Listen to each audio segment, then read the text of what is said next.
ॐ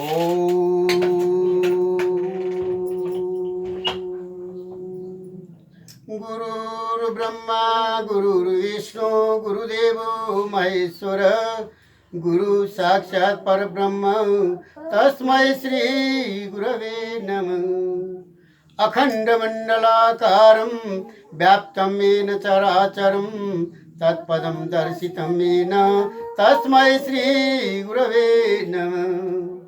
ध्यानमूलं गुरुमूर्ति पूजामूलं गुरुपदं मंत्रमूलं गुरुर्वाक्यं मोक्षमूलं गुरो कृपा।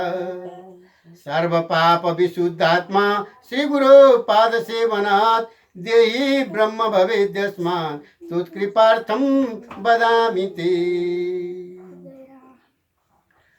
सीतानाथ समारंभां रामानन्दार्य मध्यमाम् अस्मदाचार्य पर्यन्तां वन्दे गुरु परम्पराम्।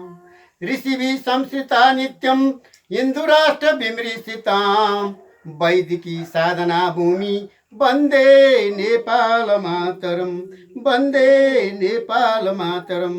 भगवत भक्त सज्जनहरू, द्वारका महात्म्य को हामी कथा श्रवण गरिरहेका छौँ। प्रथम अध्यायको पहिला कथा हामी पाठ गर्नेछौँ। अतीतान पुरुषान सप्त भविष्योच्च चतुर्दश नरकान्तरैश्वर्वा लोकान् पृष्ठेति कीर्तन। अतीतान पुरुषान सप्त भविष्योच्च चतुर्दश नरकान्तरैश्वर्वा लोकान् पृष्ठेति कीर्तन। द्वारका धामको दर्शन अत्यन्त दुर्लभ मानिएको छ। सबै चार धामहरू मध्येमा द्वारका धामलाई मोक्ष धामको रूपमा लिएको छ। द्वारकाको दर्शन गर्नाले मात्रै पनि बितेका आमापट्टिका 7 कुल, बुवापट्टिका 7 कुल र आउँदो पिँढी 7 कुल गरेर 21 कुलको पितृहरूको उद्धार भई आफ्ना सन्तानहरू पनि आगामी 7 कुलका सन्तानहरू पनि राम्रा सुन्दर निरोगी पढे लेखेका ज्ञानी गुणी त्यस्ता हुन्छन्, सज्जन हुन्छन् भनिएको छ। र पितृ उद्धारका लागि द्वारका पुग्न नसक्नेले घरमै बसेर पनि महात्मा लगाएर कथा श्रवण गर्नु। सबै चार धामहरू मध्येमा मोक्षधाम भनिएको छ। भगवान त्यहाँ विराजमान हुनुहुन्छ। दिनमा 2 चोटि भगवान श्रीकृष्ण द्वारकामा बस्नुहुन्छ। कलियुगभरि रुक्मिणीका साथमै दुर्वासाको साथमा बस्नुहुन्छ। त्यस कारणले गर्दाखेरि पनि चारै धाम मध्येमा मोक्षधाम मानिएको छ। नरक परेका पितृहरू जति छन् ती चाहिँ कालगतिले मरेका, अकालगतिले मरेका, लडेर मरेका, झुनिएर मरेका, डढेर मरेका, अगति परेका, नाम थाहा नभएका, थर थाहा नभएका ती सबै पितृहरूको मोक्षको लागि सकेसम्म गृहस्थीहरूले यही जुनीमा द्वारकाको दर्शन गर्नु। यदि त्यो दर्शन गर्न सकिएन केही गरी कसम कदाचित भने यो द्वारकाको महात्मा घरमै बसेर द्वादशीको दिन साङ्गे हुने गरी यसको कथा श्रवण गर्नु, पाठ पारायण गर्नु अनि वैष्णव ब्राह्मणहरूलाई बोलाएर त्यो कथा श्रवण गर्नु सकेभर भनेको छ। त्यही अनुसारको उद्यापन गर्नु, रात्रिमा जागरण गर्नु, पितृहरूको मोक्ष हुन्छ भनिएको छ। विधिपूर्वक भगवान श्रीकृष्णको पूजा गर्नुपर्छ। सम्भव भएसम्म वैष्णव ब्राह्मणलाई दान दिनु, भोजन गराउनु, द्वादशीको रातमा जागरण बस्नुपर्छ। यसबाट पितृ उद्धार, धन धान्य, सन्तान वृद्धि आदि साथै मोक्ष पनि प्राप्त हुन्छ। बोलो श्रीकृष्ण चन्द्र भगवानको जय। द्वारकाको महात्म्य सुन्नको लागि शौनकादि गरिएका 88,000 ऋषिमुनिहरू नैमिषारण्य क्षेत्रमा जम्मा भएका छन्। सोही क्षेत्रमा सुतनाम गरेका पौराणिक जो वेदव्यासका पुत्र 12 वर्षसम्म आमाको गर्भमा बसेर गर्भैबाट भक्ति गरेर निस्किएर आमा र बुवाको मुख नहेरिकन आएर भगवानको भक्ति गर्दा गर्दै तिनीले सुकनाम गरेको पौराणिक हुन्थे। तिनीबाट चाहिँ संसारभरि भागवतको कथाहरूको श्रवण भइरहेको छ। तिनी सुकनाम गरेका ऋषि धुस्रे फुस्रे मुडुलै आइपुगे। ऋषिहरू 88,000 ऋषिहरू त्यसरी नदीको किनारमा बसेका थिए। 88,000 शौनकादि ऋषिहरू नैमिषारण्य क्षेत्रमा। त्यहाँ उनी आउने बित्तिकै सबै जरकजुरु ऋषिहरू उठे। सबैले उनलाई त्यहाँ आसनमा बसाले, पाद प्रक्षालन गरे, पाउ धोए अनि कुशल मङ्गलहरू सोध्ने त्यो चलन छ हाम्रो। त्यही अनुसार उनीहरूले पनि त्यो विधि गरेर अनि आसनमा बसाएर यस्ता महात्मा जसको दर्शनले मात्र पनि सारा पाप पखालिन्छ। त्यस्ता ऋषिहरू जो ऋषिहरू मन्त्रद्रष्टा कहलिन्छन्, वनमा बस्छन्, कन्दमूलहरू खान्छन्, हावापानी खाएर उनीहरू केही नखाइकन तप गरेर बसेका त्यस्ता ऋषिहरूले पनि आदर गर्ने, सम्मान गर्ने त्यस्ता सुतनाम गरेका ती पौराणिक ती टुप्लुका आइपुग्ने बित्तिकै अनि उनीहरूले लगेर त्यहाँ आसनमा राखे, बसाए। माझमा सूर्य चन्द्रमा बसेका छन्, वरिपरि ताराहरू लागे जस्तै भयो। देख्दाखेरि कस्तो देखियो भने झललल्ल चन्द्रमा लागेका छन् आकाशमा, पूर्णिमाको चन्द्रमा, शारदीय पूर्णिमाको चन्द्रमा झलल्ल वरिपरि ताराहरू बसेर टल्किए जस्तो देखियो। वरिपरि 88,000 ऋषि र माझमा व्यास आसनमा, व्यास आसन भनेको त्यहाँ बसेर पुराण भागवत भन्नेलाई व्यास भनिन्छ। व्यास बस्ने हुनाले व्यासासन, पुराण भन्ने ठाउँलाई व्यासासन भनिन्छ। त्यो व्यास आसनमा बसाए, स्वागत गरी कुशल मङ्गल सोधे। अनि क्षेम कुशल सोधनपछि ऋषिहरूलाई प्रश्न गर्छन्, कथम सुत युगेस्मिन् नो दैवे कलिसंज्ञके बहु पाखण्ड संकीर्ण प्राश्यो मां मधुसूदन। कथम सुत युगेस्मिन् नौ दैवे कलिसंज्ञके बहु पाखण्ड संकीर्णे प्राप्स्यो मां मधुसूदन। युगत्रय व्यतिक्रान्ते धर्माचार पदम सदा प्रातःकाले युगे घोरे क्व विष्णु भगवान नीति। अथम हि सुतजी महाराज छ जगतमा सत्य त्रेता द्वापर तिनी कलियुगको समाप्त भइसक्यो, धर्मका अवतारहरू समाप्त भइसके। हे महाराज, सुत नाम गरेका पौराणिक ऋषिहरू भन्छन्, हे महाराज, अधर्म अब कलियुगमा चाहिँ के छ भने एक पाउले मात्रै धर्म, एउटा खुट्टाले मात्रै भएको। धर्मका 4वटा खुट्टामा 3 खुट्टा गइसके, अब एउटा खुट्टुले मात्रै टेकेर धर्म हरिएको छ यो संसारमा। यो अवस्थामा सारा पापी पाखण्डी दुष्कर्मीहरूको राज्यमा हाली मुहाली हुनेछ। दुष्ट कर्महरू बढेर जानेछन्, धेरै किसिमका अधर्मले अन्यायले स्थान पाउनेछ। यस्तो अवस्थामा हामी जस्ता तपस्वीहरूको अवस्था के होला? अनि यो कलियुगमा भगवान कहाँ बस्नुहुन्छ? यो कुरा कृपा गरेर हामीलाई साँचो साँचो बताइदिनुभयो। ऋषि मुनिहरूले प्रश्न गरे सुत महाराजसँग। उद्दालक नाम गरेका ऋषि प्रश्न गर्दछन्। त्यो प्रश्न कसले गर्यो भने उद्दालक ऋषिको यस्तो प्रश्न सुनेपछि सुतजी महाराज अगाडि भन्नुहुन्छ, हे ऋषिगण, पृथ्वीमा जब दुष्टहरूले अनाचार अत्याचार गर्न थाल्छन्, पापीहरूले पाप गर्न थाल्छन्, त्यसबेला विभिन्न कालखण्डमा पृथ्वीमा अवतार लिएर म आउने छु। भगवानले गीतामा भन्नुभएको छ, यदा यदा हि धर्मस्य ग्लानिर्भवति भारत अभ्युत्थानमधर्मस्य संभवामि युगे युगे। विभिन्न युगमा विभिन्न रूपले योगी भएर, साधु भएर, सन्त भएर अनेक रूपले भगवान चाहिँ यो कलियुगमा आउनुहुन्छ पृथ्वी तलमा यस्ता अधर्मीहरूको नाश गर्नको लागि। यसैको एउटा उदाहरण हो राम अवतार, कृष्ण अवतार। रघुकुल तिलक रामदास दाशरथ पुत्र रामचन्द्रले दशरथ कुलमा प्रवेश गरेर पृथ्वीमा अवतीर्ण हुनुभयो। यसै कारणले गर्दाखेरि यो धराधाममा सरयू नदीलाई अनि अयोध्यालाई अनि जनकपुरलाई मात्र होइन, सारा जगतलाई नै पवित्र गराउनु भयो। दुष्ट रावण, जरासन्ध आदि अनेकन दुष्टहरूको भयबाट संसारलाई मुक्त गराउनु भयो। अनि खरदूषण आदि गरिएका अनेकौं राक्षसहरूलाई मार्नुभयो, जरासन्ध आदि गरेका राक्षसहरूलाई मार्नुभयो। यसरी यो धरतीलाई पुण्यमय बनाइदिनु भयो। योगीराज पवन सुत हनुमानको स्वामी भक्ति, लक्ष्मण भरत शत्रुघ्न आदिको भ्रातृ प्रेम र जगत जननी सीता माताको स्वामी भक्ति तथा पति सेवा प्रतिको अनन्य भावलाई प्रस्तुत गरेर समाजलाई सुशिक्षा दिनुभयो। अनि पिताको वचन पालन गरेर 14 वर्ष वनवास जाने आदर्शलाई पनि स्थापित गर्नुभयो। त्यसैले भगवान रामलाई आदर्श पुरुषोत्तम भनिन्छ। पुरुषोत्तम नाम आदर्श भनिन्छ। भगवान चाहिँ आदर्श पुरुष हुनुहुन्छ। पितृभक्तिको शिक्षा प्रदान गर्नुभयो लोकलाई, यसरी पिताको आज्ञा पालन गर्नुपर्छ भनेर त्यो शिक्षा प्रदान गर्नुभयो। अनि त्यसले पुरुषको शिखर, पुरुषहरूमा पनि शिखर पुरुष बन्नुभयो भगवान राम। यस कुरालाई रामचरितमानस जस्तो दिव्य ग्रन्थले जन जन मन मन पुर्याइदियो। तुलसीदासजीको सत् प्रयास यसमा वन्दनीय रहेको छ।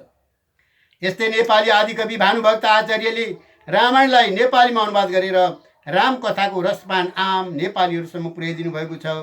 एक दिन नारद सत्यलोक पुगी गया, लोकको गरौँ हित भनी, ब्रह्मा ताई थिया पर्या चरणमा, खुसी गराया पनि। यही हो, यस्तो नेपाली जनजिब्रोमा सारा गाउँदेखि लिएर पहाड पर्वत कुना कन्दरा गोठ घर जन्ती भोज भतेर मेला पर्व उत्सवहरूमा मनाइने सबैले गाइने जनजिब्रोमा जनजनको मनमा रहेको रामचरित्र रामलीलालाई रामायणको माध्यमबाट सजिलो भाषाबाट नेपाली आदिकवि भानुभक्तले प्रस्तुत गरिदिनु मात्रै भएन कि भाषिक एकतामा सम्पूर्ण नेपालीहरूलाई जोडिदिनु भयो। यदि संसारमा सबैभन्दा बढी शब्दकोशमा पाइने नाम हो आमा, धरतीकी देवी हुन् आमा, कहीँ पनि पाइँदैनन्। आमा र बाउ भनेका तीर्थ हुन्, चारै धाम हुन्। तीभन्दा बढी नाम लिने यदि कुनै छ भने त्यो नाम हो रामको नाम। दुःख पर्यो भने पनि राम राम राम भन्छौँ हामी, कोही मरेछ भने पनि राम राम राम भन्छौँ हामी, कसैको केही भएछ भने राम राम राम हो र यस्तो भएछ भन्छौँ हामी, हिँड्दा हिँड्दै ठेस लाग्यो भने पनि राम राम राम राम भन्छौँ हामी। र राम नाम भनेको महामन्त्र, एउटै महामन्त्र, सबैले जप्न सक्ने, जाति पाति धर्म लिङ्ग वर्ण कुनै कुराको भेद छैन। जहाँ होस्, अमेरिकामा होस्, बेलायतमा होस्, ओखलढुङ्गामा होस्, ताप्लेजुङमा होस्, यहाँ होस्, काठमाडौँमा होस्, जहाँ बसेकाले जसको मनमा पनि पुग्नु भएको छ राम। ताराबाजी खेल्दाखेरि एउटा सानो बच्चालाई जन्मिएपछि ताराबाजी खेलाउँदाखेरि आमाले राम राम भन् भनेर दुईटा हात समाएर खेलाउँछिन्।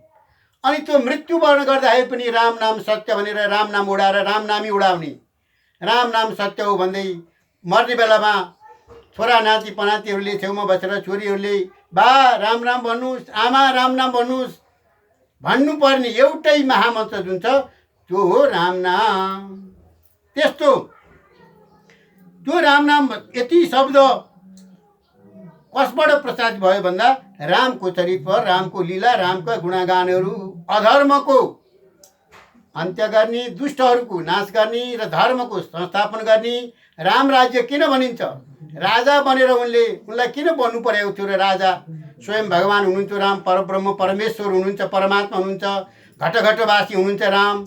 यस्ता रामलाई किन राजा बन्नु परेको थियो भन्दा समाजलाई आदर्श बनेर आफू राम्रो काम पहिला आफूबाट सुरु गर भनिन्छ। आफूले गरेर देखाउनु पर्छ राम्रो, अरूलाई राम्रो काम गर भनेर नीति निर्देशनहरू दिनु, आदेश गर्नुभन्दा पहिला आफूले राम्रो काम गरेर देखाइदिनु पर्यो। पानी र बानी माथिबाट तल आउँछ। ठुलाले जे गरेको छ सानाले पनि, छोराछोरीले पनि, बाबुआमाले जे गरेको छ त्यही गर्छन्।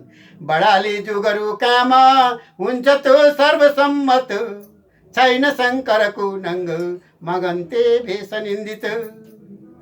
त्यस कारण हामीले घरमा गृहस्थमा पनि राम्रो सुशिक्षा दिनु पर्यो बच्चाहरूलाई, बालबच्चाहरूलाई। अनि कुल घरान भन्छौँ हामी, बिहा गर्नु पर्यो, छोराको नाति हो भने कुलको छोरी हेर्ने भन्छौँ। त्यो कुलको छोरी हामीले पनि कुलको छोरी बनाउनु पर्यो। आफ्नो कुल उद्धार गर्नको लागि देवता पितृ माता पिता गुरु अतिथिहरूको सेवा गर्ने, चरित्र राम्रो बनाउने, सुचरित्र हुने, भगवानका गुणानुवादहरू कीर्तनहरू गाउने, सन्ध्या आरतीहरू भजनहरू कीर्तनहरू घरमा घर घरमा भइरहने, भागवत पुराणहरू सत्सङ्गहरू हुने, यसैलाई भनिन्छ राम्रो कुल। यसैबाट मात्रै पितृहरूको पनि उद्धार हुन्छ र आउने सन्तानहरूको पनि राम्रो, सन्तान राम्रा हुन्छन्, अपाङ्ग हुँदैनन्, रोगी हुँदैनन्। अनि ती छुला फट्या जाँड रक्सी गाँजा भाङ खाएर हिँड्ने, उपद्रो गर्ने, चोर डाका गर्ने त्यस्ता हुँदैनन्। राम्रा ज्ञानी सज्जन विद्वान सन्तान जन्माउनलाई पनि कुल घर राम्रो बनाउनुपर्छ। आफैले त्यो शिक्षा आफ्नो घरबाट सुरु गर्नुपर्छ। त्यो कुरा चाहिँ भगवान रामले नर अवतार लिएर, मान्छेको अवतार लिएर हैन यो धराधाममा आएर यसरी दिनुभएको छ। रामको आदर्श पितृभक्ति, पिताको आज्ञा, राज्यारोहणको सुखानुभूति भन्दा पितृ आज्ञालाई सुरु गरी उहाँले 14 वर्षसम्म वनवास जानुभयो। भोलि राजा हुँदै हुनुहुन्छ राम, ढोल पिटियो त सारा संसारभरि, अयोध्याभरि जम्मै झकी झकाउँछ, बत्ती बालेका छन्, सबै द्वारहरू बनेका छन्, सबै तयार छ। अनि पिताजीले घोषणा गरिदिनु भएको छ, युवराज रामलाई चाहिँ राजा बनाउने घोषणा गरिदिनु सक्नु भएको छ। भोलिपल्ट बिहान राज्याभिषेक हुँदैछ। तर राति नै एकाएक मन्थराद्वारा कैकेयीको कान फुकेर कैकेयीलाई पात्र बनाएर रामको लागि 14 वर्ष वनवास पठाउने र भरतलाई राज्य दिने प्रपञ्च रचियो र भोलिपल्ट बिहान नभन्दै पत्नी सीता र भाइ रावण लक्ष्मण शहीद भएर वनवास जानुभयो भगवान राम। बोलु भक्तवत्सल श्री रामचन्द्र भगवानको। यस्तो छ भगवान, तिनी कैकेयी जसले 14 वर्ष वनवास पठाइन् भोलि राजा हुँदैछ, तर तिनीलाई चरणमा गएर दण्डवत गरेर ढोगेर हाँसी हाँसी उहाँ जानुभयो। कहिले पनि रुनु भएन उहाँले। त्यसैले भन्छ अहिलेको विज्ञानले के भन्छ, ज्ञानले भने ज्ञान मर्दछ, हाँसी रोई मर्दछ विज्ञान, हाँसेर ज्ञान मर्दछ। ज्ञान थियो उहाँलाई, यो केही पनि होइन, राजपाट मलाई चाहिएको छैन, केही चाहिएको छैन, भौतिक सुख मलाई खोजेको होइन, त्यसैले उहाँ हाँसी हाँसी जान पाउनुभयो। तर अहिलेको जमानामा मान्छेहरूले कसरी त्यस्तो त्याग गर्न सक्छ होला? जसले भोलि राजा हुने आफ्नो एक दिने एकैछिनपछि राजा हुँदैछु त्यसलाई छोडेर आफ्ना भाइलाई त्यो राज्यभार सुम्बिएर साष्टाङ्ग दण्डवत गर्दै कति पनि आफू विचलित नभइकन पत्नी सीताहरूलाई लिएर वनवासमा निक्लनु भयो। प्रजाहरूले बाहिर बसेर हुँदैन, राम चाहिन्छ भनेर जय जयकार गर्दैछन्। राम जस्तो मान्छेलाई वनवास पठाउने को हो यसलाई भन्छन्, सबै गर्छन्। उता दशरथ मूर्छित भएका छन्, नजाऊ नजाऊ भन्छन्, झल्यास बिउजिन्छन्, बेहोस हुन्छन्, राम राम राम भनिरहेछन्। तैपनि त्यो सबै कुरो छोडेर, त्यो राजपाट, त्यो सिंहासन, त्यो भौतिक सुख, त्यो विलासिता, सारा कुराहरू छोडेर अनि गेरु वस्त्र धारण गरेर, भएका गहनाहरू जम्मै छोडेर एउटा धनु बोकेर गेरु वस्त्र धारण गरेर पत्नीलाई यहीँ बस सेवा गर भन्नुभयो। मानिनन्, सीता पनि सँगै लागिन्। अनि भाइलाई यहीँ बस भन्नुभयो, भाइ पनि म सेवा गर्छु, म राम भक्त हुँ भन्नुभयो। भाइ लक्ष्मण पनि सँगै लाग्नुभयो। यस्तो यात्रा तय गर्नुभयो। 14 वर्ष व्रत पुरा गरेर संसारमा फेरि आएर राजकाज गर्दै राम राज्य सञ्चालन गर्नुभयो। राम राज्यमा के हुन्थ्यो भने रुखहरूमा जे चाहियो, जस्तो चाहियो त्यस्तै फलहरू फल्थे। गाईले जतिखेर चाहियो, आज पाहुना आए दिउँसोमा घरमा दुध छैन भने ढुङ्ग्रो लिएर अथवा बाल्टी लिएर दुध दुहुनु गयो भने त्यही बेला गाईले दुध दिन्थिन्। फलहरू आफै फल्थे, जलहरू आएर बर्सिदिन्थे। चाहिएको बेला खडेरी हुँदैन थियो कहिले पनि राम राज्यमा। कसैले भोकै बस्नु पर्दैन थियो, तिर्खाले कोही बस्नु पर्दैन थियो, नाङ्गै कोही बस्नु पर्दैन थियो। त्यस्तो थियो राम राज्य। त्यसैलाई भनिन्छ राम राज्य। प्रजाहरू सबै सुखी थिए, आनन्दित थिए। कसैलाई दुःख पीर मार्का कोही थिएन, कोही धनी कोही गरिब, सानो ठुलो र जाति पाति, तँ ठुलो तँ फलानी जातिको, तँ वर्णको, तँ लिङ्ग यो लिङ्गको, त्यस्तो कुनै भेद थिएन। सबै सम बराबर सम। त्यस्तो भावना बोकेर त्यसरी राम राज्य गर्नुभयो, रामले राज्य गर्नुभयो।